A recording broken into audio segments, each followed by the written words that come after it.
So, as I'm sure many of you know, I put a video on this channel yesterday where I effectively called out Thogden. I was fed up with him mentioning my name, him having a pop at me, and I decided that I was going to have my say.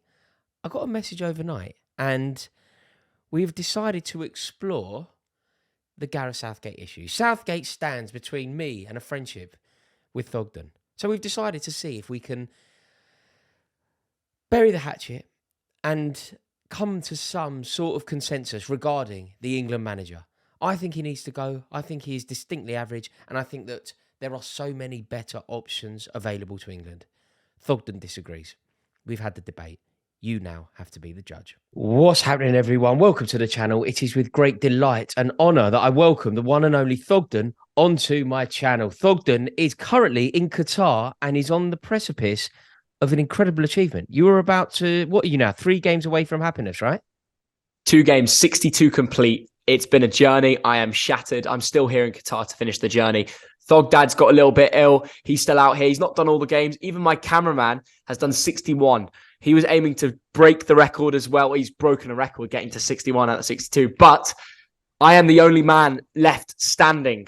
Just me. But yeah, I've been ill at times. I'm battling through. I know you went home early because you're ill. It's not easy out here, but we're keeping it going. It's football. It's the dream, you know? Yeah, absolutely. Yeah, you are totally right. Look, international tournament football is totally unmatched. And therefore, I understand the enthusiasm. Do you know what I just thought there, Thogden?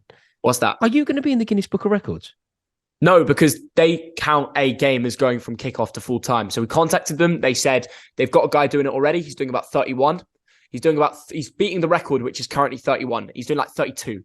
And he's going to all the games from kickoff to full time. He's getting 2 people to sign it per game. Because we're running around doing content for Crypto and Copper 90, we can't get signatures. We got to carry on with the reels and the videos that we're doing on my channel. Right. So we don't have time for that. So therefore, unfortunately, I won't be in the Guinness World Records, but I will be breaking a different kind of record. But it is, yeah. You've got the moral victory. He may have the official victory, but you've got the moral victory because we know that you've been to more. You've been to the more. It's still official. It's just not in the Guinness World Records. Yeah, completely. Exactly. And it's documented on your channel.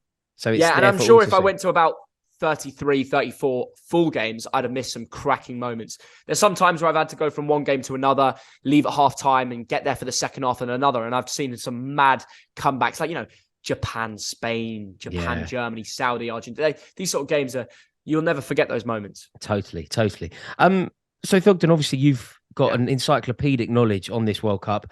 The dust has settled now. England are eliminated. I have made my feelings perfectly clear with regard to Gareth Southgate. It's something that you and I have gone back and forth on. We disagreed prior to this World Cup. We just disagreed during this World Cup. Now England are out. Do you stand by your man? Or do you think that I'm onto something? I had less confidence in Gareth Southgate before the World Cup. I believe in him more now. I know that's something you'll heavily disagree with. I was very worried coming into this World Cup with the Nations League form, getting relegated, some poor results, the 3-3 to Germany. I thought it may crumble at the group stage, but it didn't. And every performance England had, we won, apart from one draw to USA, where they played very well, but where we didn't need a result. And then, therefore, we ended with a loss 2-1 to France, which, quite frankly, I thought we were the better team. I believed that we were playing the ball around, knocking it between defence and midfield beautifully. And it's a shame that the game went as it did. Giroud took his moments. We lost. Look, it's football. Sometimes it's going to happen. Sometimes it don't. It's typical England. You're older than me. You've seen us suffer at knockout stages, losing in games where we thought we played well, and we're going to wait till the Euros, the next World Cup. We always find a way to bottle it, and we've just done that again. Do you know what's Do I think another manager Thogden? would have done better with that squad? No, I don't. I think Gareth Southgate's building something, and I know everyone's going to be like, oh, well, look, he's been building something for the last X amount of years he's been manager. But no, I see serious qualities in the likes of Jude Bellingham, who's gelled into the team, and he's played a good role in blending that, bringing Jordan Henderson back. A lot of people question that he's got his favourites. Well, he took Mason Mount out, and we look even better. I think he's created an 11 and a 4-back, which everyone was hating on a 5-back formation, Trippier at left-back. He changed all that. He listened, and he's improved. And I'm sure if you replayed that France game with a proper referee, and on another day, we would have scored that second penalty. It was down to our own mistakes. I'm sorry for the ramble, but I truly believe in Southgate. Do you know what? I was doing my best then to really listen, and because I think sometimes I think we can all do this in this football space. We can Yeah, all get a little bit belligerent and tire, and once we've nailed our colours to the mast, we stand by it. And what I was doing there yeah, was really trying to listen to your point of view to see if I've missed a boat, to see if I'm missing something. And there were a few things that you said, which of course there is a semblance of truth, and there is some genuine facts that you said there. But I would also say that it's a very kind assessment from you, Thog. It's a very yeah. generous assessment. So, for example, what you said there, you said, we won every game that we played apart from a game against the USA and a game against France. I would say the only two teams that we played in this tournament that were genuinely capable of beating or giving England a serious game were the two games where we didn't take maximum points. Mm. So we Yeah, I didn't see your really point. we didn't really beat anybody that we weren't supposed to beat. And if you think about Gareth Southgate over the years, the second World Cup, people say, he's done well, he's done better than anyone else. Just think of the teams that we've beaten. So he managed to achieve the impossible, overcoming the might of Tunisia, Panama, Sweden, Iran, Wales, and Senegal. Truly amazing stuff there. They're Denmark, the teams that he's Germany beaten. No, that was in the Euros. in the Euros. Yeah, That but was in there's the still Euros. Southgate Yeah. performances that helped us get to a final. It's a lot further we've got with previous I mean, managers. okay, so if you want to bring Germany into the equation, that's cool. But what I would say to Germany is, remember that this is a Germany team that England beat at Wembley, as well we should. And it's a Yeah. Germany team that haven't got out of the group in two consecutive World Cups. It's a Germany team that rely on goals from Timo Werner and Kai Havertz. We know how I know all too well quite how difficult and trying an experience that can be. And I think I we don't think need to bring excuses for your opposition. We beat what was in front of us that time. But not when. And But the point is, we beat the opposition that's in front of us when the opposition are beatable, and Germany are very beatable, as we've seen in this World Cup and the previous World Cup. France are finalists of a World Cup, and I think we're the only team to say that we looked the better team against them. What did you think about the performance against France? I thought we were excellent against France. Yeah. I think we were excellent. But I think what you have to do when you find yourselves in a situation like that is find a way. And Do you give credit ultimately, to Southgate for playing a fullback? yeah, I think. Look, I'm I not. think he got his I'm not tactics all right that day. wild. I think he got some things right. I would also Mm. say not playing Marcus Rashford, who was England's top goal scorer, was a mistake. I would say giving Jack Grealish seconds at the end was a mistake. I think the midfield was clearly running on empty a lot earlier than any changes were made. I think mistakes were made, notably Marcus Rashford, because whether you think Marcus Rashford is good enough to start for England on a regular basis or not isn't the point. He was our top goal scorer and he had a lot of heat around him. So Yeah. amplify that. It's a manager's responsibility to amplify that. And ultimately, I think France were there for the taking. They're a very good team. You question the decisions to not give Grealish and Rashford more game time, but if you look at French media after the match, they were all saying that they were glad Saka got taken off. He was their biggest threat. He was the man that should have got a foul when they went on to score early with Tchouaméni. He's the same man who caused constant problems, won us a penalty, won us a goal.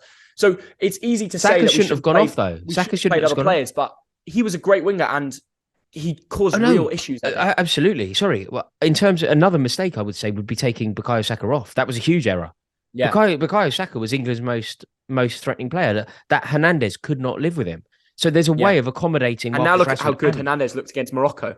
And it just makes us feel that we were so close to making it ours. It felt like we came fifth because we were the last team to get knocked out the quarters. And there was a lot of pressure into that going into that match being the final game. Do you know what you've done there though? That mentality. It's the mentality. What you've done there is like put a really positive spin on ultimately a quarterfinal defeat, and that is the mentality of France. It's the mentality like that valiant loser thing. You know the whole. You show me a valiant loser, and I'll show you a loser. Ultimately, we lost again. I'd say that England had the best squad in the whole World Cup. Southgate is a valiant loser. He's a valiant loser, but so you accept that he's a loser. That. He is a loser, but the performance shows it was valiant. So should we have a winner as the England manager? If we got destroyed by France and they walked us off the park, and it wasn't like they took two chances and we had some unfair referee decisions, then I would honestly say that we need to sack him. But we didn't. And he understands the squad. You can see the emotion within the team. And I have full belief that we will go into the Euro 2026 in Germany as one of the favourites. We will because of our squad. He deserves that. Who would you have as manager? Now, I want to ask you that question. Who do you think should replace Gareth Southgate if he should be sacked? I mean, I think the contenders are Thomas Tuchel, Mauricio Pochettino, and then it's people like Sean Dyche, who I'm not particularly enthused by. You mentioned 2 out of 3 foreign managers. Look, Do you think they? I don't want I did in an if we were living in some sort of utopia, if the dream scenario could be an obvious England candidate. So, for example, if Eddie Howe were available and was slightly in a different period of his career, or if Steven Gerrard had done really well at Aston Villa and had become available, if there was an obvious English candidate, I would go with that. But there isn't one, and naturally, I would prefer an English candidate. But when that candidate isn't there, beggars can't be choosers, and I think that we are beggars at the moment. So somebody like Mourinho, I think, would be great. Somebody like Thomas Tuchel, I think, would virtually guarantee success with this squad. And it's all very well to say we want an Englishman in the job, and I think Jamie Carragher came out and was quite passionate about that. But if the Yeah, candidate isn't there, we can't just but I stick think the with Gareth candidate's Southgate. there and he's in the job. But have we not seen Gareth Southgate lead us now into tournament after, like, every single time that he's led us into a tournament where there is an opportunity of silverware? Croatia beat us, Belgium beat us twice, the Netherlands beat us, and France beat us. How many times? How many opportunities are you prepared to give to Gareth Southgate? When did the Netherlands beat us? That Nations League one. I don't take the Nations League serious. You made a You, video. you may not, but saying, it still happened. Whether you made a video on the Nations League saying that Southgate needs to be sacked right there and then. And you even said it during the World Cup after the US game that he should be sacked during the tournament. And I was proved correct. No, you weren't proved correct. England, everything I said would happen. Everything I said would happen happened. So you're telling me we would have beaten France if we sacked Southgate on the spot? Everything that I predicted would happen with Gareth Southgate happened. I predicted before the tournament. I then saw what would happen when we played the USA, who were the only half decent team in our group, when we couldn't break them down, and Christian Pulisic was the best player on the pitch, and they should have won the game. And I predicted it then, and everything that I said about Gareth Southgate came true. We didn't beat USA, correct? They were good that day, but we didn't need to. And we beat what was in front of us against Senegal. We did at the time. It was our second game in the group. No, but what you're not understanding is everything apart from the France game, every result we needed, we got. And I still believe that we had a good performance against France. I think we're the only big nation to go out of the tournament saying, you know what, we actually put in a good effort and I'm excited for the future with young talents. Yeah, if you find that, I agree with that. If you find that as some sort of success. Yeah. I agree that it's not success, but I maybe it's because I'm young and I've not seen enough of England. We've not won much, even in my dad's era, and he reminds me of that all the time. And I maybe I am a little bit more optimistic, but I truly believe that Southgate has brought a togetherness into the team, and his tactics are not there, but he is learning on the job. And I also understand your point that we can't give international managers that much time because they don't have that many games. So we're going to lose this era very quickly. But in the moment, you mentioned Jose Mourinho, Thomas Tuchel. I think they're outdated. Jose Mourinho is outdated. And who's to say that he won't take the Portugal job, which he's currently linked with? He could easily take that. He could look in terms of who's next. I think that is a very different conversation. Yeah, but just with regards to Southgate, what I find people do, and this is something that you've just touched on there. Do you see where I'm coming from on this front? People seem to put things forward that aren't quantifiable to me, like they aren't tangible. Like if you ask me why I think Southgate should leave, I will tell you the record. I will tell you the fact that he's been in a job for a long time and has constantly failed, and I will tell you that I think he's tactically naive. They're all quantifiable things. You can disagree with them, but they are quantifiable. Do you know what I think people who like Southgate do? They put forward things that I don't think are quantifiable. They say he's made it a happier camp, or the feel-good factor is back, or I love watching England play again. These are all non-specific things. Like the things that we can actually weigh up are performances, and the performances are not good enough. This squad are elite, and we have a championship manager. I would say if we came out this tournament and we played like Denmark, we played like Germany, we played like Spain, we played like Portugal, any of those big nations, even Brazil, the way they lost to Croatia, you would still be standing here saying the same thing, sacking the manager. And I would be sitting here, agreeing with you, because they bottled it in a game that they got outplayed, out-tacticianed. You know, That's fair. You can't say the same for England because we got our tactics right in the final game. So would you say one more tournament or two more tournaments? Are you thinking Germany, or are you thinking Germany and USA? Sorry, what was your question? Are you thinking that we persevere with Southgate for the Euros in Germany, or are you thinking that we persevere with Southgate for the Euros and for the USA, Canada, and Mexico? No, I only mentioned the Euros in Germany just because we're playing this in the winter. It was meant to be the summer, so it's actually closer than you expect. 18 months, isn't it? Yeah, it's not a long time. The camp understand the manager.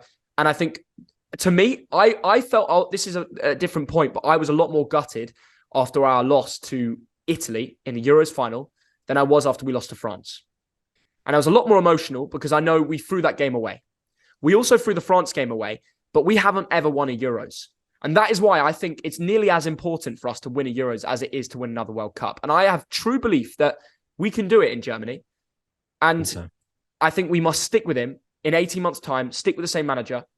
I'm not saying that we're going to do it. You know, the decision is still up to the FA. It seems up in the air. Like before the tournament says he was going to leave, but we had potential and he's still got a contract. I would say stick with him, give him one more chance and just see how he does. And Rory, I really hope you and me can go over this again just after the Germany Euros tournament. We can look back on this quote. Maybe you're right. Maybe I am. That's football. It's going to create a debate. But there's one thing for sure. We are playing well. We've got a great generation of talent and I'm excited.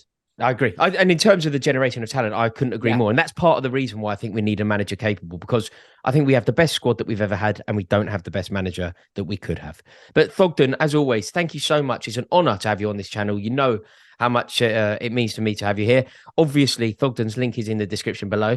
I don't know if that's going to do you any favours whatsoever, mate. You are killing mate. it. No, it always does. Smashing it up, mate. You really are doing so well out there. We love the Rory Defence League. When are you back? The RDL. I'm back on the 20th. We'll have to do a video. Mate, we'll have a pint over the festive period. Christmas beer. Absolutely, mate. It would be an honour. Thogden, as always, mate, thank you so much. Have a wonderful time and enjoy the final, man. I'm very envious of you being there.